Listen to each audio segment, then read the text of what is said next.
Hello everyone, welcome back to my channel. आज हम एक ऐसा टॉपिक के बारे में जानेंगे जो कि नीट एस्पिरेंट्स के दिमाग में अभी भी बहुत ज़्यादा चल रहा है। That is the high cut off marks in NEET 2024। तो देखो, अगर आप नीट एग्ज़ाम के लिए प्रिपेयर कर रहे हो तो एक चीज़ आपने नोटिस किए होंगे कि the exam is getting competitive over and over the years. So इसका रीज़न्स क्या है? Just because of the competitive nature of this exam, NEET exam has become one of the toughest exam of India. आज के इस video में हम discuss करेंगे why the cutoffs are rising and what it means for your preparations and how you can stay ahead in this race. देखो guys, हर साल cut off in India जो क्या हो रहा है कि बहुत ज़्यादा राइज कर रहा है। पिछले साल ऑल इंडिया कोटा का कट ऑफ ऑलमोस्ट 620 टच कर लिए थे, लेकिन जो लास्ट राउंड में आते आते अराउंड 612 गए थे। तो इस साल नीट 2024 का कट ऑफ ऑलमोस्ट 650 प्लस जा सकता है, और ये सच है, इस बार कट ऑफ बहुत ज़्यादा राइज करने वाला है। हम इस वीडियो में जानेंगे कि क्या क्या मेजर फैक्टर्स है जिसकी वजह से इस बार कट ऑफ ज़्यादा इंक्रीज होगा। तो सबसे पहला फैक्टर है is the rising candidates over the years. देखो, last year around 18 lakh students ने नीट एग्जाम में दिए थे, लेकिन इस साल लगभग कितने लाख स्टूडेंट्स ने? अराउंड 20 लाख प्लस स्टूडेंट्स ने रजिस्ट्रेशन किया है और एग्जाम दिया है। So the main factor is the candidate, जो कि अभी भी मेन फैक्टर नहीं है। द मेन फैक्टर मैं लास्ट में बताऊंगा कट ऑफ क्यों राइज हो रहा है और इसमें एनटीए का कितना ज़्यादा मतलब इन्वॉल्वमेंट है कट ऑफ को इंक्रीज करना।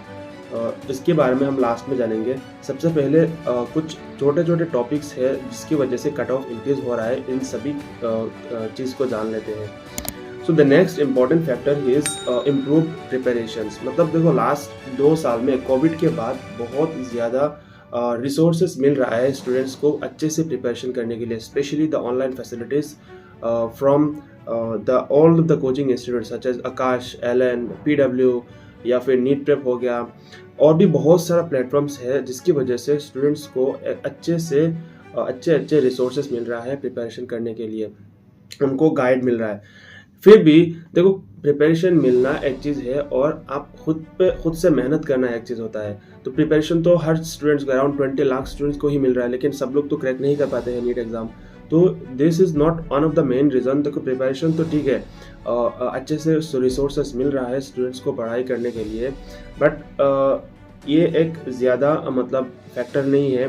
फिर भी अगर कट ऑफ इंक्रीज हो रहा है, मतलब स्टूडेंट्स अच्छे मार्क्स लेके आ रहे हैं, इसका मतलब ये है उनको अच्छे से प्रिपरेशन करने का मौका मिल रहा है।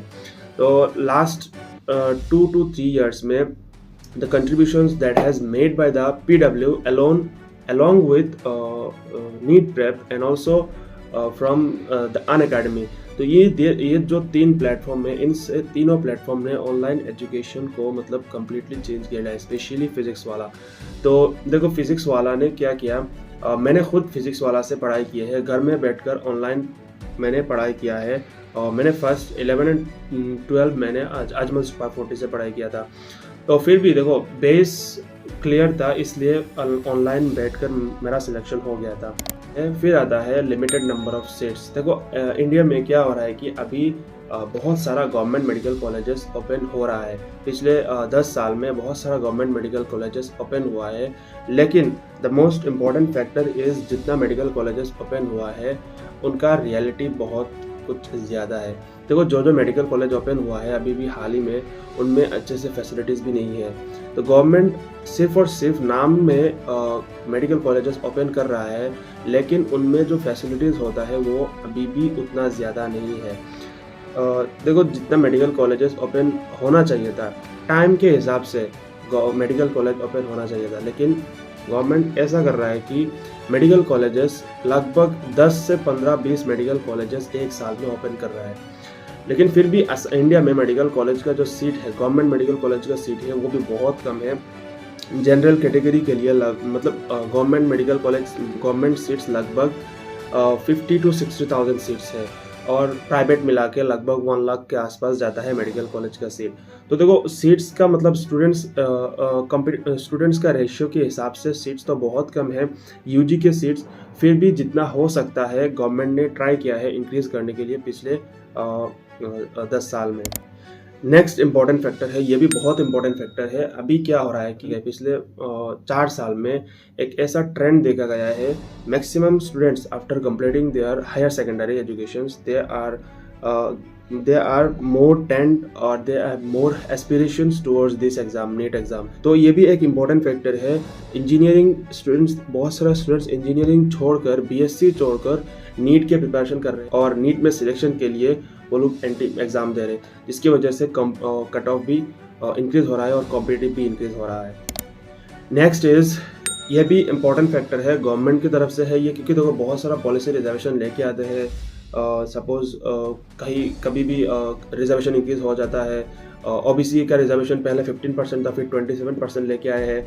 फिर स्टेट में अब देखो आसाम में पिछले साल एनआरआई रिजर्वेशन इंक्रीज़ किया है, और फिर 5% गवर्नमेंट स्कूल रिजर्वेशन इंक्रीज़ किया है, और फिर सब कैटेगरीज में कुछ रिजर्वेशन सीट इंक्रीज़ किया है।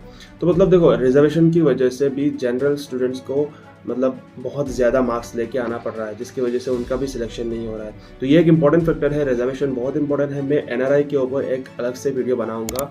सो लास्ट में आते हैं सबसे इम्पोर्टेंट फैक्टर, जो कि है डिफ़िकल्टी लेवल ऑफ एग्ज़ाम। देखो जब से एनटीए आया है, पेपर का डिफ़िकल्टी लेवल हर साल नीचे ही गिरते जा रहा है। मतलब पेपर को इतना इजी कर रहे हैं। देखो जब सीबीएसई पेपर बनाते थे तो उस टाइम पर पेपर का एक स्टैंडर्ड मेंटेन होता था। कि अभी क्या हो रहा है कि मतलब क्वेश्चंस ऐसे आते हैं, सीधा एनसीईआरटी के लाइन उठाकर दे देते हैं। मतलब स्टूडेंट्स को कुछ दिमाग ही नहीं लगाना पड़ रहा है, सिर्फ और सिर्फ उसका स्पीड मैटर कर रहा है कि उस टाइम पर कितने स्टूडेंट्स ने कितना क्वेश्चन सॉल्व कर पाया है, और आपका मतलब सिली मिस्टेक का नेचर चेक करने के लिए। फिर भी जब सीबीएसई एग्ज़ाम के पेपर बनाते थे तो पेपर का लेवल ऐसा था जैसे कि कट ऑफ भी उतना ज़्यादा नहीं कर पाता था। तो अगर देखो सीबीएसई का टाइम पर सिलेक्शन रेशियो मतलब उस टाइम पर सीट्स कम था, लेकिन स्टूडेंट्स जो इस एग्ज़ाम में अपियर कर रहे हैं वो भी कम थे, क्योंकि उनको पता था कि अगर मैं इस प्रोफेशन में जाऊंगा या फिर इस एग्ज़ाम को दूंगा मेरा सिलेक्शन नहीं होगा। अभी क्या हो रहा है कि पेपर का लेवल इतना ईजी हो गया है, जो स्टूडेंट्स बीएससी कर रहा है, जो स्टूडेंट्स इंजीनियरिंग कर रहा है, उनको भी लग रहा है वो बायोलॉजी पढ़ के सिलेक्शन कर लेगा, इसलिए वो भी प्रिपरेशन करने के लिए आ रहा है इसी एग्ज़ाम को देने के लिए। पहले ऐसा नहीं होता था, पहले क्वेश्चन पेपर टफ होता था, मतलब ऐसा मतलब मॉडरेट, हमेशा मतलब मॉडरेट और टफ के बीच में रहता था।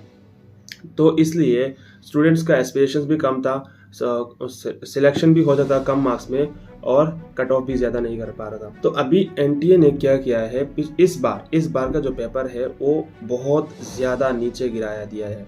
मतलब पेपर का लेवल इतना नीचे गिराया को एक स्टूडेंट को 700 मार्क्स पर उसका रैंक 2700 में, लगभग 720 मार्क्स कितने स्टूडेंट्स लाया, लगभग 70 स्टूडेंट्स ने 720 मार्क्स लेके आए हैं। और अराउंड 650 पर जिस स्टूडेंट्स को लास्ट ईयर एम्स का कॉलेज मिल जाता था, अभी उसको इस बार सीट भी नहीं मिलने का चांसेस है। और आसाम में, स्पेशली आसाम में इस बार 600 में भी सीट मिलना मुश्किल भी हो सकता है फॉर जनरल कैटेगरी।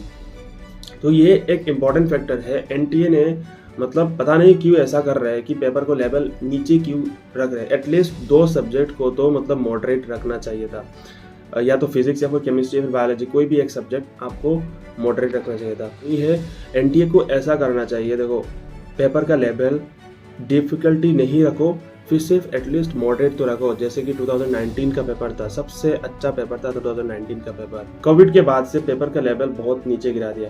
देखो सो लास्ट में मेरी तरफ से एक ही चीज़ है, देखो नेक्स्ट ईयर भी ऐसा ही होगा। Number of applicants will increase 100%, around 22 lakh या फिर 25 लाख के आसपास जा सकता है।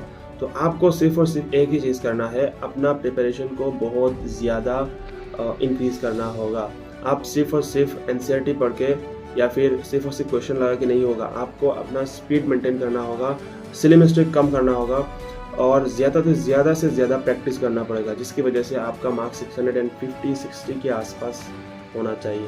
देखो इस बार 650 मिलने के बाद भी एक स्टूडेंट्स को सीट नहीं मिल रहा है, उसको कितना दुःख होगा। एक स्टूडेंट्स ने मेरा चैनल पर कमेंट किया है कि मतलब उसका मार्क्स 580 टू 90 आ रहा है। तो असम से होगा शायद, उसने कमेंट किया है कि रुला दिया यार एनटीए ने। तो देखो ये मतलब बहुत ही दुःख होता है एक स्टूडेंट्स के पर्सपेक्टिव। देखो अच्छे से प्रिपरेशन किया है, उसने 500 के आसपास 600 मार्क्स लेके आ रहा है, तो उसका सिलेक्शन भी नहीं हो रहा है। सिर्फ यही चीज़ बोलना था।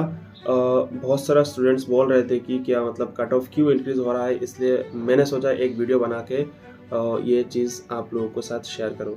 सो this is all about from my side. मिलते हैं नेक्स्ट वीडियो के साथ। Bye everyone.